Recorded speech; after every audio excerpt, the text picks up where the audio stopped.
ترامب، كلامك عن تهجير أهل غزة ما هو إلا امتداد لعقلية استعمارية مريضة تتوهم أن الشعوب تقتلع من أوطانها أو تنقل كما تنقل البيادق على رقعة الشطرنج.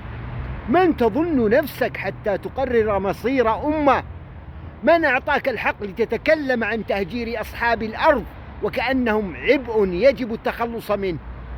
أهل غزة ليسوا متسولين ينتظرون إذنك للحياة، بل هم أصحاب حق وأنت تعلم ذلك، والتاريخ شاهد على أن كل من حاول كسر إرادتهم انكسر أمام صمودهم. تريد أن تمحو غزة من الوجود؟ حاول من قبلك من هم أقوى منك، فماذا كانت النتيجة؟ بقيت غزة شوكة في حلوقهم، وبقي أهلها رمزا للعزة رغم الحصار والدمار والتشريد والتجويع.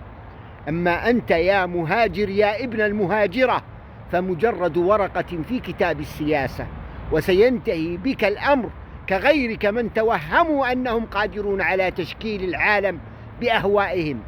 ستنتهي صلاحيتك وسترمى في مزبلة التاريخ، بينما ستبقى غزة حرة بأهلها الأوفياء ورجالها الأحرار وبدم شهدائها الأخيار. تمكرون ويمكر الله، والله خير الماكرين.